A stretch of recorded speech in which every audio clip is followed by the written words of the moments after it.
Alors combien de temps faut-il pour avoir des résultats en matière de référencement naturel? Alors c'est la question qu'on me pose le plus fréquemment. Mon site est nouveau, j'ai pas encore beaucoup d'articles, combien de temps ça va prendre pour voir mes premiers résultats avec une stratégie basée sur le SEO? Alors oui, je sais, vous voulez connaître la réponse avant de vous lancer sur le chemin du SEO. C'est vrai que c'est un chemin qui va être long, il va falloir vous former, il va falloir appliquer, il va falloir créer des contenus jour, nuit, pendant des semaines avant de voir vos premiers résultats. Donc c'est vrai que c'est important de savoir au bout de combien de temps vous pouvez espérer voir des résultats et valider que toutes les choses que vous avez mises en place produisent les résultats escomptés. Alors bonjour, je suis Romain Clos et dans cette vidéo, on va voir au bout de combien de temps vous pouvez avoir des résultats avec le référencement naturel. Mais avant de démarrer, je vous invite à vous abonner à ma chaîne. Alors il y a quelques années, il était beaucoup plus facile de se positionner dans les premiers résultats de recherche de Google parce qu'il y avait beaucoup moins de concurrence et le moteur de recherche n'était pas forcément très intelligent. Il vous suffisait de truffer votre article avec le mot-clé ciblé pour apparaître en première page de Google. Aujourd'hui, le moteur de recherche est beaucoup plus intelligent, ses algorithmes sont beaucoup plus perfectionnés et du coup il est beaucoup plus exigeant quant à la qualité des contenus qu'il propose aux internautes. Encore une fois, l'objectif de Google, ça reste toujours la même chose, c'est de montrer le meilleur résultat possible à une requête d'un internaute. Votre mission, c'est de produire le meilleur contenu possible, celui qui répond précisément aux attentes des internautes. Pour cela, il faut que vous puissiez vous démarquer de la concurrence. Et la concurrence, elle est de plus en plus importante sur le web. Il y a beaucoup de sites, beaucoup de pages qui répondent aux attentes des internautes. Donc pour sortir du lot, il faut proposer des contenus qui sont hautement qualitatifs et qui répondent vraiment aux attentes des internautes. Pour cela, inutile de truffer votre article avec le mot-clé ciblé pour espérer apparaître en première page de résultats de Google. Ce genre de technique est obsolète depuis plusieurs années et n'a plus cours sur le web. Le secret, c'est d'apporter la meilleure réponse possible à la requête, à l'intention de l'internaute. Et pour cela, il faut se mettre à sa place. Il faut imaginer les questions qui se posent sur le sujet, sur la requête qu'il a tapée dans le moteur de recherche et lui apporter la réponse la plus précise, la plus exhaustive possible sur ce sujet précis. Du coup, la question c'est combien de temps ça prend en fait de produire un article et de bien le positionner dans le moteur de recherche.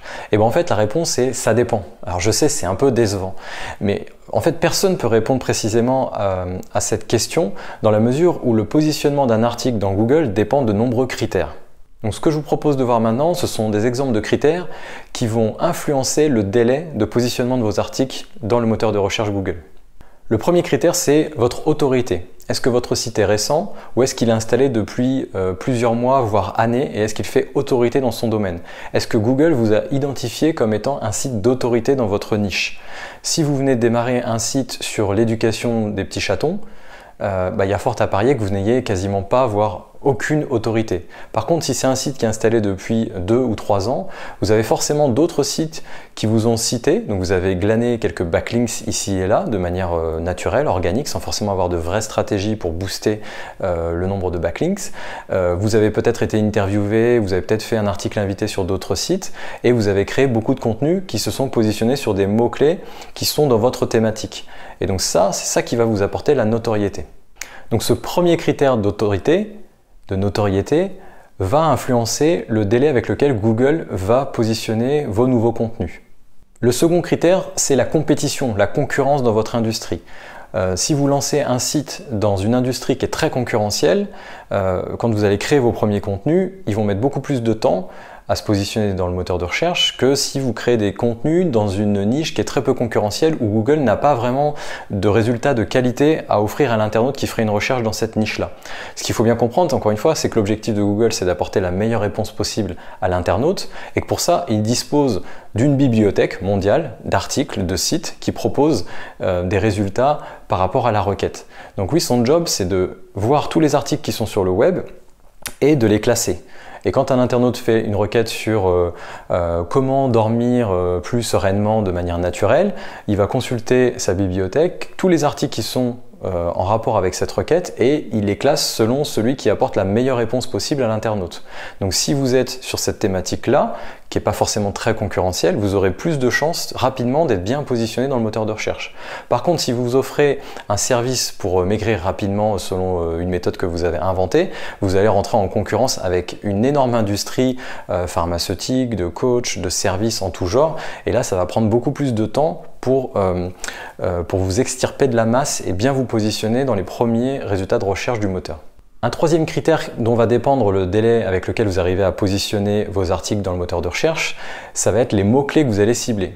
Est-ce que le mot-clé que vous ciblez, il est plutôt sur la longue traîne ou est-ce qu'il est sur la courte traîne? Donc si vous êtes étranger avec cette notion de longue traîne et de courte traîne, je vous invite à aller voir la vidéo qui va s'afficher juste au-dessus. Et en gros, pour faire simple, si vous ciblez un mot-clé de niche qui a une recherche qui est très peu recherché, qui a un volume de recherche qui n'est pas forcément très recherché, parce qu'encore une fois, c'est un mot-clé qui est très précis. Donc moi, je prends souvent l'exemple de basket, de sport pour hommes Adidas. Là, on est sur un mot-clé qui est assez long, qui est très niché. Donc le volume de recherche sur Internet pour ce mot-clé va être moins important que chaussures de sport pour hommes. Donc du coup, il va être beaucoup plus aisé pour vous de positionner un article sur un mot-clé de longue traîne, donc assez long, plutôt qu'un mot-clé de courte traîne qui va être généralement beaucoup plus concurrentiel. Enfin, un critère important également va être votre investissement. L'investissement en temps que vous consacrez à la création de nouveaux contenus.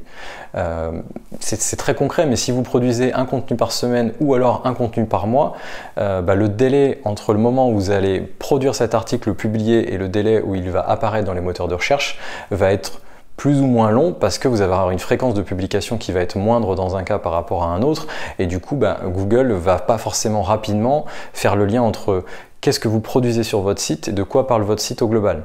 Si je reprends l'exemple de quelqu'un qui voudrait se lancer dans l'éducation pour des chatons, je sais même pas d'ailleurs si c'est possible d'éduquer un chaton, mais si cette personne produit un contenu par semaine, donc sur une année il va produire 52 contenus en rapport avec la thématique de l'éducation pour les chatons, a contrario, une autre personne qui en produirait que 12 par an, il va être beaucoup plus aisé au bout d'un an pour Google de comprendre de quoi parle le site qui a publié une fois par semaine plutôt que le site qui a publié que 12 contenus dans l'année. Donc ça va aussi être un critère qui va permettre à Google d'accélérer votre référencement par rapport au volume d'articles que vous allez produire sur votre site. Un dernier critère et non des moindres, ça va être la technique de votre site. Prenons quelques exemples. Si votre site est adapté pour l'usage mobile, donc ça c'est un bon point pour vous. Si vous êtes en HTTPS plutôt qu'en HTTP, c'est également un autre bon point.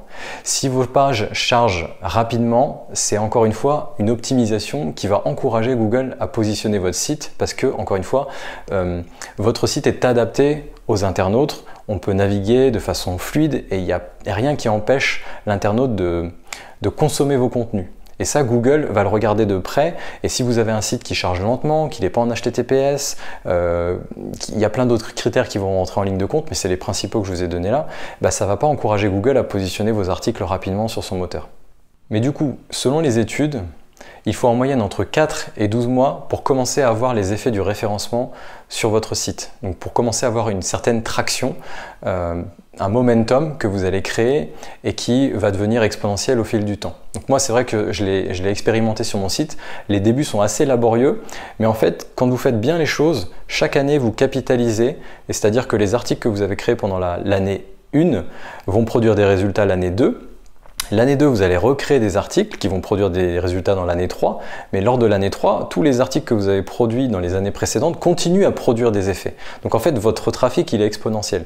Et si vous ciblez les bons mots-clés, que vous arrivez à comprendre ce que veut votre client idéal, votre persona, et que vous ciblez des mots-clés avec une intention d'achat, c'est-à-dire des mots-clés qui vont faire que l'internaute va arriver sur votre site et va se transformer de prospect en client, votre chiffre d'affaires va suivre la même courbe que votre trafic organique finalement. Et vous n'aurez plus à dépenser de l'argent en publicité Facebook pour faire venir des gens sur votre site pour leur vendre vos produits et services. Ça sera naturellement, les gens vont faire des requêtes, vont faire des recherches dans Google, ils vont arriver sur les pages de votre site et si vous avez ciblé les bons mots-clés, ces gens-là qui sont des prospects, quand ils arrivent sur votre site, vous allez les convertir en clients.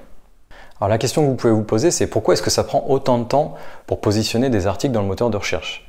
En fait, ce qu'il faut voir, c'est que ça se passe en 2 temps. C'est-à-dire que quand vous décidez de créer un contenu sur votre site, vous allez devoir déjà cibler le mot-clé, écrire l'article, valider et publier l'article, et le promouvoir. C'est les 4 grandes phases, entre guillemets, de la production d'un article sur votre site. Donc ça, c'est le temps 1. Le temps 2, c'est que Google, il doit crawler votre site, donc c'est visiter votre site, si je généralise, on va dire. Ensuite, il doit venir indexer vos contenus. Donc ça veut dire qu'il doit se dire, ok, cet article que j'ai vu sur ce site-là, il parle d'éducation pour les chatons. Donc je le range dans ma bibliothèque qui répond à la requête éducation pour les chatons. Donc voilà, ça se passe en 2 temps pour Google et chez vous, ça se passe en 4 temps. Donc entre le moment où vous publiez votre article, en fait, c'est pas immédiat. Google, il passe pas tout le temps sur votre site à la découverte de nouveaux articles. Donc ça prend un certain temps. Et ce temps dépend de tous les critères que je vous ai listés précédemment. Donc maintenant, vous savez ce qu'il vous reste à faire. Il faut se retrousser les manches et il faut démarrer la production de vos premiers contenus. Parce qu'encore une fois, il n'y a pas de meilleur moment en fait pour démarrer. Il faut simplement y aller maintenant et produire des articles de la meilleure façon possible, de répondre aux attentes de l'internaute, d'avoir bien en tête que l'objectif de Google, c'est de montrer aux internautes le meilleur résultat possible par rapport à la recherche qu'il a faite. Et donc vous, votre job, c'est de vous mettre à la place de l'internaute et d'imaginer quelles sont les questions que l'internaute se pose par rapport au sujet qu'il a tapé dans le moteur de recherche et d'y répondre du mieux possible. Et encore une fois, j'ai pas forcément dit qu'il faut que vos contenus soient plus longs que la moyenne de tous vos concurrents. C'est pas une question de longueur, c'est plutôt une question de qualité. Mais la qualité, si vous voulez apporter de la qualité, ça passe par répondre à toutes les questions que l'internaute se pose sur un sujet. Et donc naturellement, si vous répondez à toutes les questions que se pose l'internaute sur ce sujet, la longueur va en découler. Donc il y a souvent un rapport direct entre les contenus qui sont positionnés sur les meilleures positions de résultats de recherche de Google et la longueur de ces articles. C'est souvent les articles les plus longs qui sont les mieux positionnés. Mais c'est pas forcément parce que vous créez un article qui est très long mais qui raconte rien et qui apporte aucune réponse qui va bien se positionner. Donc encore une fois, il faut vraiment viser la qualité plus que la quantité. La quantité, elle ne sera qu'une résultante du fait d'avoir visé la qualité. Et la deuxième chose, c'est de faire preuve de persévérance, parce qu'encore une fois, il va y avoir un temps entre le moment où vous allez produire et le moment où vous allez pouvoir voir les résultats de tous les efforts et toutes les productions que vous avez pu faire. Donc il va falloir persévérer. Et il ne faut pas vous décourager si au bout de quelques semaines ou au bout de quelques mois, vous ne voyez toujours pas les effets sur le trafic organique de votre site. Donc encore une fois, démarrez le plus rapidement possible et faites preuve de plus de résilience que vos concurrents et vous verrez sur la durée, vous aurez des résultats qui sont exponentiels.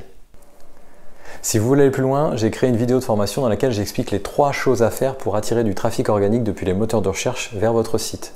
Donc si aujourd'hui, lorsque vous créez vos contenus, vous ne faites pas ces 3 choses, il y a peu de chances que vous attiriez des visiteurs depuis les moteurs de recherche vers votre site. Donc si vous voulez du trafic qualifié, pérenne et gratuit, allez dans la description, cliquez sur le lien et allez voir cette formation gratuite. Et je vous dis à très vite. Merci.